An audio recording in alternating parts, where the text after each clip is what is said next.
Welcome to this session of how to get the most value out of your existing software. I'm John Horner. Be sure to check out other videos by me and my colleague JP Lassard.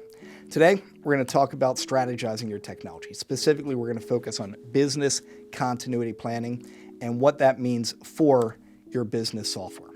So you have existing software. It's probably running perfectly, right? Well, maybe not. But there's nothing urgent you need to worry about, right? Well, that's the question. That's what business continuity planning is all about.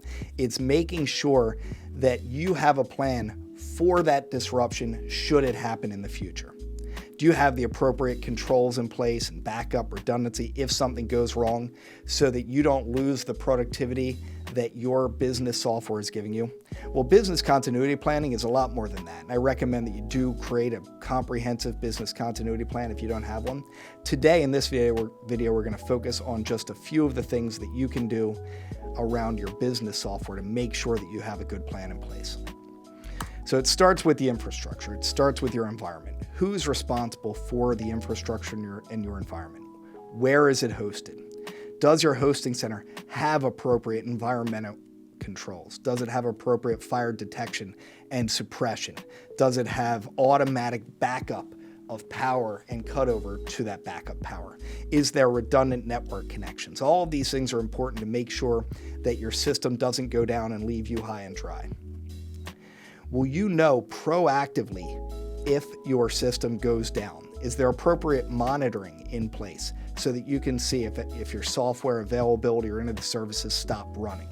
Will you know proactively if your system is running out of storage space? That could bring your system down, and if you don't know that ahead of time, it may be too late. So it's important to make sure that you, your environment, your software have appropriate monitoring in place.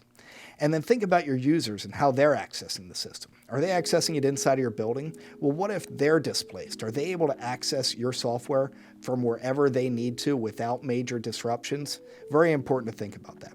If you haven't looked into the cloud, it may be worth exploring that as an option as well. So now that you've thought about your infrastructure and your environment, it's time to think about your people. So we all know that your software needs to have good redundancy and backup and scalability. Well, it's just as important, if not more important, that you have that with your support team as well. So who's supporting your system? It may be internal team members, outside consultants, outside companies. Understanding who's supporting it and what they're doing is the first part. And then understanding what to do if they're no longer available. I mean, we've all heard about that proverbial bus. It always seems to have its path geared on whoever your most critical IT person is.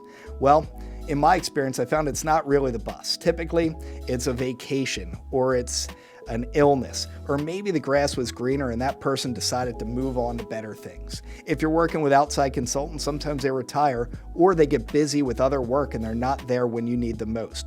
And outside companies can get acquired, there can be turnover, they can go under, or maybe they just stop providing the service that you need most. For all of these reasons, it's important to have a backup plan in place. And that's what this is all about, making sure that should you need it, you have people beyond your current day-to-day support that can jump in and help perform those activities. So now that you understand some of the things that are important, it's important to make sure that this team, this backup plan that you have, has what they need in order to jump in and help. So part one is make sure that you and they have access to everything that's needed. And they have access without going through your support network, your day-to-day support network. Do they have access to the environments, the passwords that they need, the database? Do they have up-to-date source code for any custom software? These things are important. It's also important that they understand how the system is architected, how it's put together, so that they can jump in and help.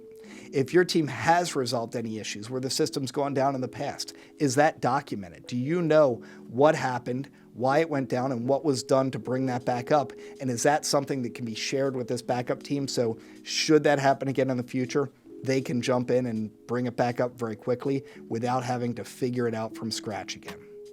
In terms of the day-to-day running and keeping your system operational, are there things that your team or your vendors or your consultants are doing day to day or on a weekly basis, a monthly basis, an annual basis?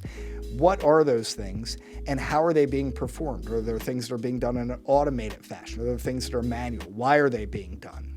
And should the people that are doing those activities or monitoring them to make sure that they continue to run, If they're not there, is there documentation on what to do if someone else needs to?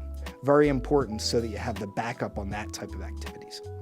On the monitoring, you have monitoring set up. We talked about that, but is it being checked to make sure that it's continuing to work? If everything's working and you don't know that it stopped because nothing went down, well, that's a problem. So you need to make sure you revisit it regularly to make sure those monitors are working as they should. Revisit things on a regular basis, because if the source code, the architecture, the passwords, any of these things have changed, it's important that you and your backup team have the support that they need should they need it when they need it. Once you've done this, you now have the good basis of a continuity plan, and you have the peace of mind to focus on the more important parts of your business. If you have any questions, or if there's anything that we can do to help, feel free to reach out. Thank you.